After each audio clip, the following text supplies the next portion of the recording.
ग्राहक ने दुकान में दाखिल होकर दुकानदार से पूछा, केलों का क्या भाव लगाया है? दुकानदार ने जवाब दिया, केले 12 दिरहम और सेब 10 दिरहम। इतने में एक औरत भी दुकान में दाखिल हुई और कहा कि मुझे 1 किलो केले चाहिए, क्या भाव है?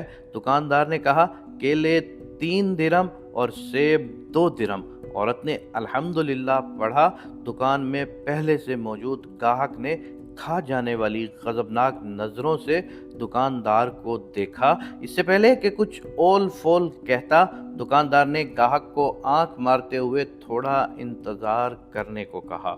औरत खरीदारी करके खुशी खुशी दुकान से निकलते हुए बुड़बुड़ाई, अल्लाह तेरा शुक्र है, मेरे बच्चे इन्हें खाकर तेरा बहुत शुक्र अदा करेंगे और मैं बहुत खुश हूँ। औरत के जाने के बाद दुकानदार ने पहले से मौजूद ग्राहक की तरफ मुतवज्जा होते हुए कहा, अल्लाह गवाह है, मैंने तुझे कोई धोखा देने की कोशिश नहीं की।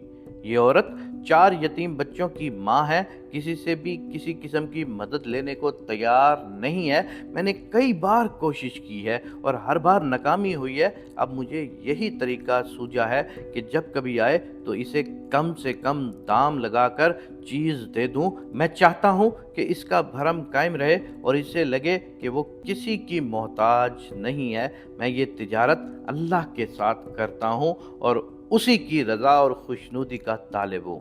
दुकानदार कहने लगा, ये औरत हफ्ते में एक बार आती है, अल्लाह गवाह है, जिस दिन ये आ जाए उस दिन मेरी बिक्री बढ़ जाती है और अल्लाह के गैबी खजाने से मुनाफा दो चंद हो जाता है। ग्राहक की आंखों में आंसू आ गए। उसने बढ़कर दुकानदार के सर पर बोसा देते हुए कहा, बाखुदा लोगों की ज़रूरतों को पूरा करने में जो लज्जत मिलती है उसे वही जान सकता है जिसने आजमाया हो। दोस्तों, रमज़ान का महीना चल रहा है। आप अपने इर्द गिर्द देखेंगे तो आपको ऐसी बहुत सारी बूढ़ी औरतें नज़र आएंगी, आपको ऐसे बहुत सारे बूढ़े मर्द नज़र आएंगे, बल्कि आजकल के दौर में तो आपको ऐसे बहुत सारे नौजवान भी नज़र आएंगे कि जिनके चेहरों पर मायूसी छाई हुई होती है। वो अपने बच्चों के लिए ना फल खरीद सकते हैं, ना अपने बच्चों के लिए किसी किस्म के खाने की अच्छी चीज़ें खरीद सकते हैं।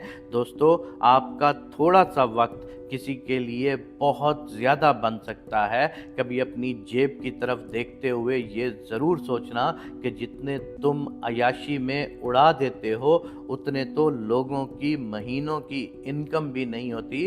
तो अगर आप किसी एक दो घर में 3-4 लोगों में खुशियाँ बांट सकते हैं उस एक वक़्त के अपने खाने के बराबर पैसों से, तो मेरा नहीं ख्याल कि इससे सस्ता कोई सौदा हो सकता है। अल्लाह तबारक व तआला से हमेशा दुआ करता हूँ कि मेरे पाक परवरदिगार हमारा दिया कबूल फरमा, मेरे पाक परवरदिगार हमारे जहनों में, हमारे दिलों में सिला रहमी अता फरमा।